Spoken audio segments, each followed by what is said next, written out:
Marcus Chen had been delivering packages across the Outer Rim colonies for 7 years, and he thought he had seen everything the galaxy could throw at a simple courier. Pirates trying to hijack his cargo?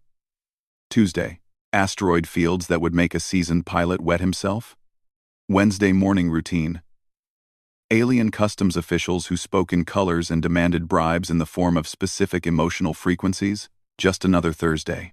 But as he guided his battered cargo hauler, the Time's steady hand asterisk, through the crystalline asteroid field surrounding Xerion Prime, Marcus realized he might have been a little too confident about his experience with the weird and wonderful. The package manifest reads simple enough. Deliver to Archaeological Site Gamma 7, Xerion Prime Surface. Recipient: Dr. Elena Vasquez, Xenoarchaeology Team Leader. Contents: Research equipment and personal effects. Priority: Standard. Warning: None. That last part should have been his first clue that something was off. In 7 years of hauling cargo to the edges of known space, Marcus had never seen a delivery to an active dig site that didn't come with at least 3 warnings. Usually something about unstable ground conditions, hostile wildlife, or local raiders.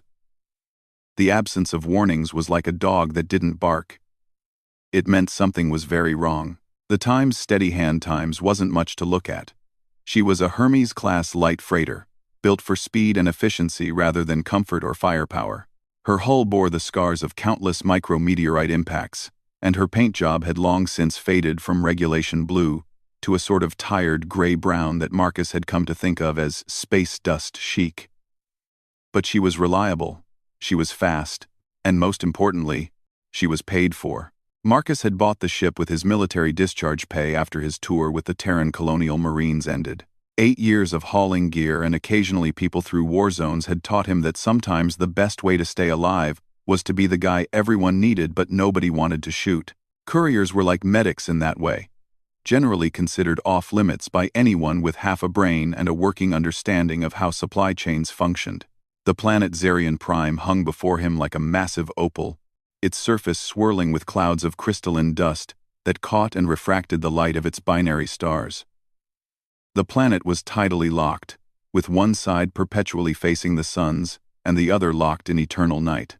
The archaeological site was located in the twilight zone between the two extremes, where the temperature was just barely tolerable for human habitation. As Marcus began his descent through the upper atmosphere, his comm system crackled to life. Approaching vessel. This is Xerion Prime Archaeological Survey Team. Please state your business. This is Marcus Chen, pilot of the cargo vessel Time's steady hand asterisk. I've got a delivery for Dr. Elena Vasquez at Site Gamma 7. Standard courier run from the Port Authority on Kepler Station. There was a pause that lasted just a little too long. Marcus had learned to recognize these pauses. They usually meant someone was having a conversation they didn't want him to hear. Copy that, asterisk steady hand asterisk. Dr. Vasquez is currently off-site, but you can leave the package with our base camp coordinator. We're transmitting landing coordinates now. Marcus frowned as the coordinates came through. The landing site was about 15 kilometers from the actual dig site, which was unusual. Most archaeological teams wanted their supplies delivered as close to their work area as possible. Moving equipment across 15 kilometers of alien terrain was not anyone's idea of fun. But Marcus had learned long ago that asking too many questions was a good way to lose customers. He acknowledged the coordinates and began his final approach. The surface of Xerion Prime was unlike anything Marcus had seen before. And that was saying something. The ground was covered in what looked like a vast carpet of crystal formations, ranging in size from tiny shards that caught the light like glitter to massive spires that jutted hundreds of meters into the sky. The formations came in every color imaginable. Deep purples that seemed to absorb light, brilliant blues that made his eyes water, warm golds that pulsed with an inner fire. As he flew over the crystal forest, Marcus noticed something else that made him uneasy. There were no birds, no flying insects, no aerial predators of any kind. For a planet that supposedly teemed with unique life forms, the skies were eerily empty. The landing pad turned out to be a hastily cleared area near a cluster of prefabricated shelters. As Marcus set the times steady hand times down with practiced ease, he could see people moving around the base camp. They looked nervous, constantly glancing up at the sky as if expecting something to drop out of it. Marcus powered down his engines and ran through his post-flight checklist. Everything looked normal. Cargo was secure. Ship systems were green across the board, and his environmental suit was charged and ready. He grabbed the package, a sealed container about the size of a briefcase, and made his way to the ship's cargo bay. The base camp coordinator turned out to be a thin, nervous man named Dr. Harrison Webb. He had the pale complexion of someone who spent most of his time indoors, and his hands shook slightly as he signed for the package. "You'll want to take off again as soon as possible," Webb said, not quite meeting Marcus's eyes. "Weather conditions can change rapidly here." Marcus looked up at the clear, crystalline sky. Both suns were visible, casting rainbow patterns through the atmospheric dust. There wasn't a cloud in sight. "Looks pretty stable to me," Marcus said. "Mind if I ask what's got everyone so jumpy?" "In my experience, archaeological teams are usually pretty relaxed unless they're dealing with unstable ruins or hostile locals." Webb's laugh was high-pitched and entirely unconvincing. "Oh, nothing like that. Just local wildlife. Very territorial. Very large local wildlife." "What kind of wildlife?" Marcus pressed. "The planetary survey didn't mention any dangerous fauna." "The survey was incomplete," Webb said. He thrust a datapad at Marcus. "Just sign here confirming delivery, and you can be on your way." Marcus was about to sign when something made him look up. At first, he thought it was a cloud casting a shadow over the base camp, but clouds didn't move in perfectly straight lines, and they certainly didn't have that metallic sheen that caught the light just so. "What the hell is that?" Marcus said, pointing up at the sky. Webb went pale. "Oh no, oh no, no, no. They're not supposed to be active during the day cycle." The thing in the sky was getting larger, which meant it was getting closer. As it descended, Marcus could make out details that made his blood run cold. It wasn't a cloud, it wasn't a ship, it was a creature. And it was enormous. The dragon. Because that's what it was. There was no other word for it. Was easily 200 meters from nose to tail. Its scales shifted color as it moved, reflecting the light like the crystal formations below. Its wings were translucent membranes stretched between bone-white ribs, and they beat with a slow, hypnotic rhythm that seemed to make the air itself vibrate. But the most unnerving thing about the creature wasn't its size or its alien beauty. It was the way it was looking directly at Marcus. "Run," Webb whispered. "Oh God, run." Marcus had faced down pirate raiders and hostile aliens, but something about the dragon's gaze made every instinct he had scream in terror. He dropped the datapad and sprinted toward the Times steady hand asterisk, Webb close behind him. The dragon let out a sound that was part roar, part song, and part something that seemed to resonate in Marcus's bones. Other sounds answered it from the crystal forest. Dozens of them, maybe hundreds. Marcus reached his ship and slammed his hand on the cargo bay control. The ramp began to lower with agonizing slowness.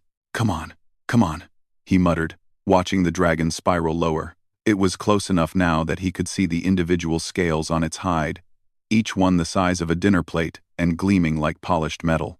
The cargo bay ramp finally touched the ground, and Marcus dove inside. Webb was right behind him, sobbing with fear. Close it! Close it!" Webb screamed. Marcus hit the control, and the ramp began to rise. Through the gap, he could see the dragon's massive head come into view. Its eyes were the size of dinner tables, multifaceted like an insect's but somehow infinitely more intelligent. And then, something impossible happened. The dragon spoke, not in words that Marcus could understand, but in a voice that bypassed his ears entirely and spoke directly to his mind. The message was simple and crystal clear. "You carry the artifact. We have been waiting." The cargo bay sealed shut, and Marcus raced for the cockpit. His hands flew over the controls, bringing the engines online in record time. The Times' steady hand times lifted off, just as more dragons emerged from the crystal forest, their forms casting shadows across the landscape like a flight of prehistoric gods. Marcus pushed the throttles forward, climbing toward orbit as fast as his ship could manage. But as he looked back at the surface of Xerion Prime, he realized with growing horror that the dragons weren't attacking the base camp or trying to stop his ship. They were following him. At least a dozen of the massive creatures had taken to the air, their wings carrying them impossibly fast through the thin upper atmosphere. They shouldn't have been able to fly in the near vacuum of space, but there they were, matching his ship's acceleration with ease. "What's in the package?" Marcus demanded, turning to Webb, who was strapped into the co-pilot's seat and hyperventilating. "I don't know," Webb gasped. "Dr. Vasquez found it 3 days ago, buried deep in the central spire. She said it was some kind of beacon, but when she tried to activate it..." "What?" "When she tried to activate it." "What?" "They came," Webb whispered. "All of them. Every dragon on the planet. They surrounded the dig site and just watched. Dr. Vasquez barely escaped. She sent the artifact off-world, hoping they would lose interest." Marcus checked his instruments. The dragons were still following, and they showed no signs of falling behind. If anything, they seemed to be gaining on him. "Well, they didn't lose interest," Marcus said grimly. "They're following the package, which means they're following me." As the Time's steady hand times broke orbit and jumped to hyperspace, Marcus couldn't shake the feeling that his simple delivery run had just become something much more complicated. The dragon's final message echoed in his mind. "We have been waiting." Waiting for what? And more importantly, what were they planning to do when the waiting was over? The jump to hyperspace normally took 12 hours to reach the nearest inhabited system. Marcus had a feeling it was going to be the longest 12 hours of his life. Behind him, in the cargo bay, the package sat innocently in its shipping container. But Marcus could swear he could feel it humming, as if something inside was slowly waking up, something that had been asleep for a very, very long time. In the swirling chaos of hyperspace, impossible shapes moved just beyond the edge of perception. Shapes with wings and scales, and eyes like stars. The dragons had followed him into hyperspace itself. Marcus was no longer just a courier making a simple delivery. He had become the bearer of something that had called the most powerful creatures in the galaxy out of their ancient slumber, and they wanted it back. The hyperspace journey to Kepler Station should have been routine. Marcus had made the trip hundreds of times, and the Time's steady hand times knew the route so well she could probably fly it on autopilot. But nothing about this trip was routine. Webb had finally stopped hyperventilating and was now staring out the viewport at the swirling energies of hyperspace with the 1,000-yard stare of someone whose worldview had just been thoroughly shattered. Marcus couldn't blame him. Seeing ancient dragons follow a spaceship into hyperspace would do that to most people. "Tell me everything," Marcus said, settling back in his pilot's chair. "From the beginning. What exactly did Dr. Vasquez find down there?" Webb rubbed his temples like he was fighting off a headache. The dig site was originally just a routine survey. Xerion Prime showed signs of ancient civilization. Crystal formations that were too regular to be natural. Geometric patterns that suggested intelligence. But we weren't expecting to find anything major. "But you did." Elena found the chamber 3 weeks ago. It was buried deep inside the largest crystal spire, hidden behind layers of mineral growth that must have taken millennia to accumulate. The chamber was impossible. Marcus raised an eyebrow.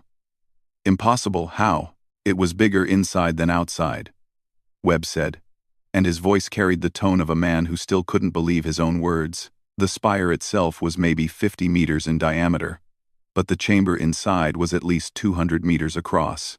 The walls were covered in symbols that hurt to look at directly, like they were trying to show you shapes that didn't exist in normal space. Marcus felt a chill run down his spine. He'd heard stories from other pilots about places like that. Ruins left behind by the precursors, the mysterious race that had vanished from the galaxy millions of years ago.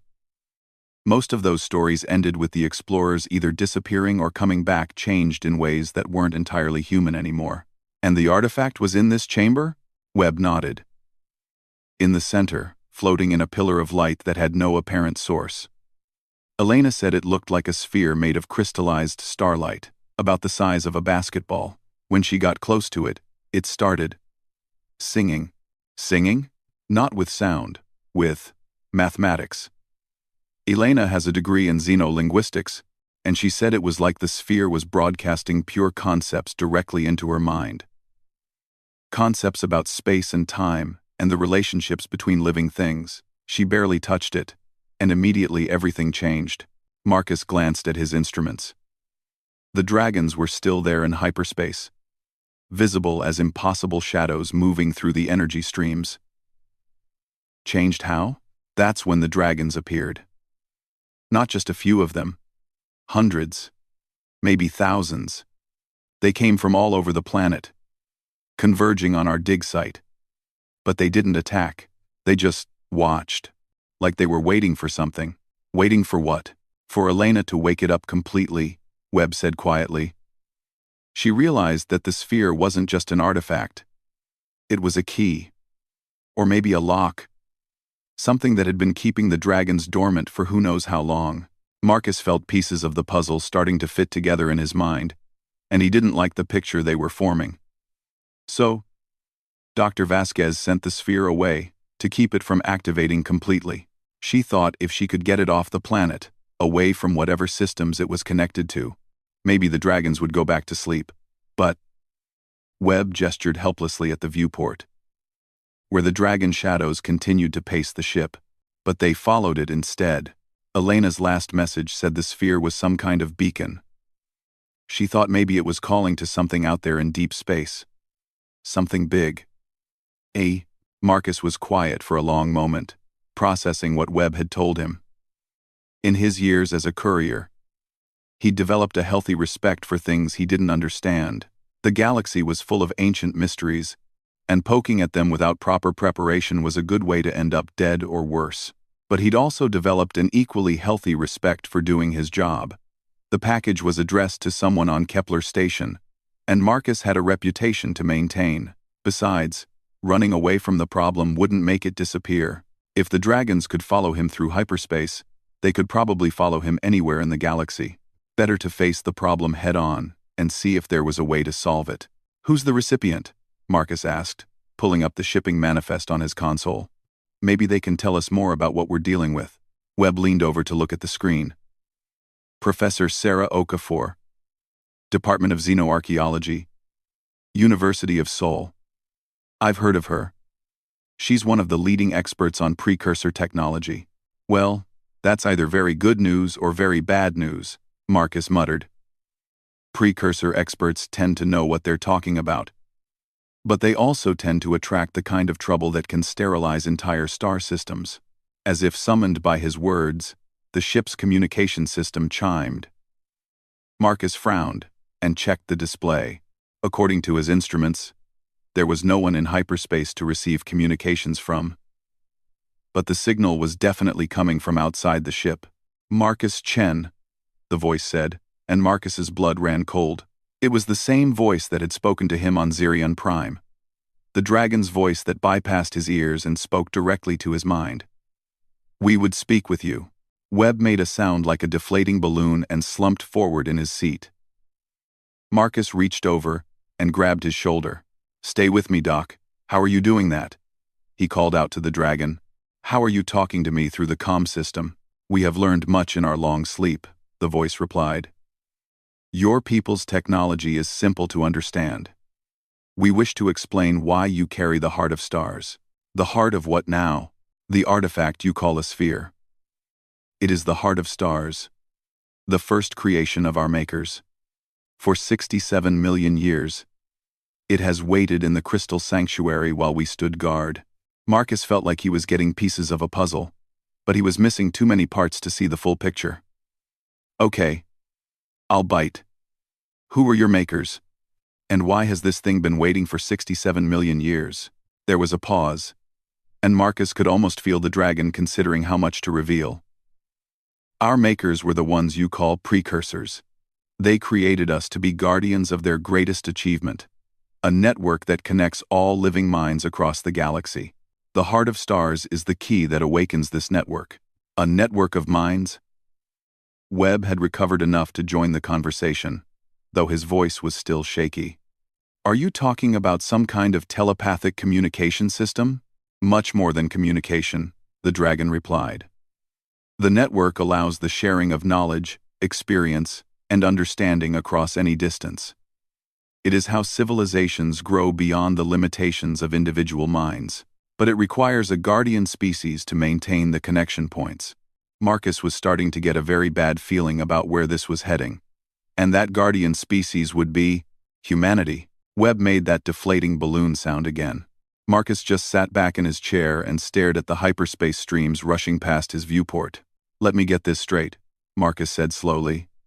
You're telling me that the precursors built some kind of galaxy-spanning psychic internet, and they designed it so that humans would be the network administrators?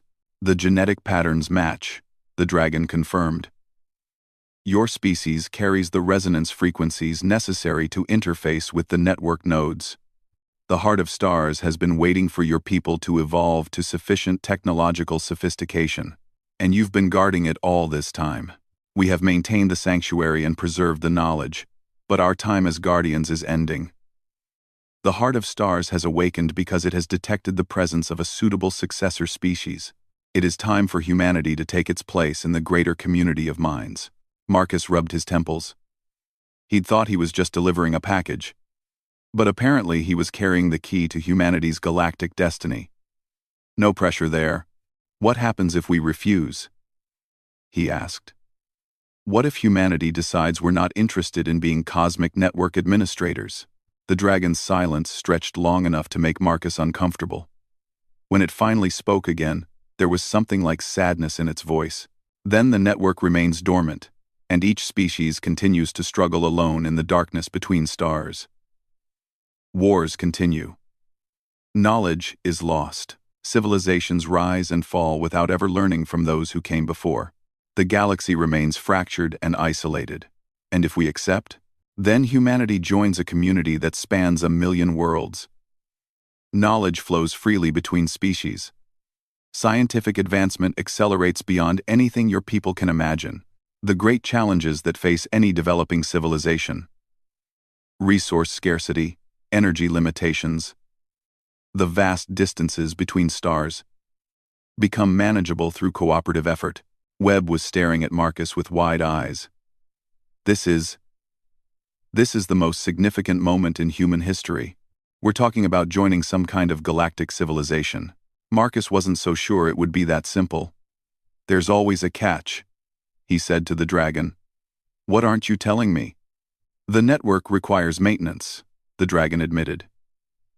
Each guardian species must dedicate a portion of their population to maintaining the connection points. These guardians gain great power and knowledge, but they also take on great responsibility.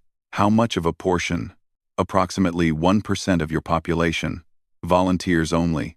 Selected for their aptitude for the work. Marcus did some quick math in his head. 1% of humanity's population was still millions of people. But millions of people with access to precursor technology and knowledge accumulated from across the galaxy. And what happens to you? Marcus asked. If we take over as guardians, what do the dragons do? We return to our true nature, the dragon replied, and there was something like relief in its voice. We were created to be guardians, but that was not our choice. For 67 million years, we have maintained our vigil, watching over the heart of stars and waiting for our replacement. When humanity accepts its role, we will finally be free to pursue our own destiny among the stars. The more Marcus learned about the situation, the more complex it became. This wasn't just about delivering a package anymore. It was about the future of two species, humanity and the dragons. And the decision was apparently going to be made by a courier pilot who just wanted to finish his delivery and collect his fee. There's just one problem, Marcus said. I'm not exactly qualified to make this kind of decision for all of humanity. I'm just a guy with a spaceship who delivers packages. You are the one who carries the heart of stars, the dragon replied. That makes you the chosen representative of your species. The decision is yours to make. Marcus looked at the package sitting in his cargo bay, then at Webb, who was watching him with desperate hope in his eyes. Outside the viewport, the dragon shadows continued their impossible flight through hyperspace. Somewhere ahead lay Kepler's station, where Professor Okafor was waiting for her delivery. And apparently, where the future of human civilization would be decided by one very confused courier pilot. Marcus had always prided himself on completing his deliveries on time and in full. But he was starting to think this particular package might be more than he'd bargained for. The ship's navigation system chimed, indicating they were approaching the edge of Kepler Station's system. In a few minutes, they would drop out of hyperspace and face whatever was waiting for them on the other side. Marcus just hoped he was ready for it. Kepler Station hung in space like a massive metal flower, its rotating habitat rings catching the light of the local star. As Marcus guided the time-steady hand times toward the docking bay, he could see other ships scattered around the station. Merchants, researchers, and the occasional patrol vessel. It looked like any other day in the Outer Rim territories. Except for the dozen ancient dragons flying in perfect formation around his ship. Kepler Station Traffic Control. This is the time-steady hand times, requesting permission to dock, Marcus said into his comm, trying to keep his voice steady. Asterisk steady hand, asterisk. This is Kepler Control. We're reading some unusual sensor contacts around your vessel. Can you explain? Marcus glanced at Webb, who was still looking like a man whose universe had been turned upside down. Traffic control. The contacts are escort vessels. Diplomatic immunity applies. There was a long pause from the station. Copy that. Asterisk. Steady hand, asterisk. You're cleared for docking bay 7. Please proceed directly to the bay and remain on your assigned approach vector. As they moved closer to the station, Marcus could see people gathering at the viewports. Word was spreading fast that something unprecedented was happening. Ancient dragons were a myth to most humans. Stories from the furthest edges of explored space, seeing a dozen of them escorting a simple cargo hauler was the kind of event that would be remembered for generations. The heart of stars grows stronger as we approach your destination, the dragon's voice said through the comm system. Soon, the choice must be made. Yeah, I got that part, Marcus replied. What I'm still trying to figure out is why this choice has to be made by me. I'm not a diplomat, or a scientist, or a leader of anything. I'm just a pilot. Perhaps that is exactly why the choice should be yours, the dragon suggested. Leaders and scientists often see the galaxy in terms of theories and policies. You see it in terms of real places and real people. Marcus docked the time-steady hand times with practiced ease, despite the crowd of station personnel and civilians who had gathered to stare at his escort. The dragons took up positions around the station, close enough to be clearly visible but far enough away to avoid causing panic. Professor Sarah Okafor was waiting for them in the docking bay. She was a woman in her 50s, with graying hair pulled back in a practical ponytail, and the kind of alert, intelligent eyes that Marcus associated with people who spent their lives solving puzzles. She was also vibrating with barely contained excitement. Mr. Chen, she said, stepping forward as Marcus and Webb emerged from the ship. I've been monitoring the situation since you left Zarian Prime. This is the most significant archaeological discovery in human history. So I've been told, Marcus said, hefting the package containing the Heart of Stars. Dr. Webb here filled me in on some of the details during the trip. Ancient network, galactic civilization, humanity as the chosen guardian species, the usual Tuesday morning stuff. Professor Okafor's eyes widened as she noticed Webb. Harrison? What are you doing here? I thought you were still on Zarian Prime. I caught a ride, Webb said weakly. The dig site became uninhabitable because of the dragons, Professor Okafor said. It wasn't a question. Marcus nodded. They followed us here. And they're not going away until humanity makes a decision about whether we want the job they're offering. Quote, also with hard and 40 and siled. They also weigh in 40 and siled. They with hard and 40 and siled. They with hard and 40 and siled. Quote, The job of maintaining a galaxy-spanning communication network built by the precursors, Professor Okafor said, and her voice carried the same awe that Webb's had when he first described the chamber. Do you understand what this means? We're talking about access to knowledge accumulated over millions of years. Scientific advances that could solve every major problem facing humanity. And the small price of dedicating millions of people to maintaining alien technology we don't understand, Marcus pointed out. Technology that was powerful enough to create and control those dragons out there. Professor Okafor frowned. The dragons were created by the precursors as guardians. They've been protecting the network for millions of years. If anything, their existence proves that the system is stable and safe. Does it? Marcus asked. Or does it prove that the system is so complex that it requires a species of telepathic space dragons to keep it running? What happens when something goes wrong with the network? What happens when humanity has to make a choice between maintaining the system and protecting our own people? You're being overly cautious, Professor Okafor said. This is the opportunity of a lifetime. Of a species' lifetime. We can't let fear hold us back from taking our place among the galactic community. Marcus looked at the package in his hands, then at the gathered crowd of station personnel who were watching the conversation with obvious fascination. He thought about the dragons waiting outside. Patient and ancient and powerful beyond human understanding. And then he thought about what the dragon had said. That he saw the galaxy in terms of real places and real people. Can I talk to them again? Marcus asked. The dragons? Professor Okafor pulled out a small communication device that looked like a crystal version of a standard comlink. This should work. Dr. Vasquez had her team build it to interface with their communication methods. Marcus activated the device. This is Marcus Chen. I need to ask you some questions before I make this decision. We are listening, came the dragon's voice, clearer now through the specialized communicator. You said you've been guarding this network for 67 million years. In all that time, has the network ever been used? Has any species ever successfully taken on the guardian role? There was a pause that lasted just a little too long. No. Your species is the first to develop the necessary genetic compatibility. So for 67 million years, you've been guarding a network that nobody could use. We have preserved it for the time when it would be needed. Marcus felt something click into place in his mind. You've been prisoners, he said quietly. The precursors didn't create you to be guardians by choice. They programmed you to guard the network, and you haven't been able to stop even though there was no one to guard it for. The silence from the communicator stretched for a long moment. When the dragon spoke again, its voice carried a weight of pain that made Marcus's chest tight. We have fulfilled our purpose.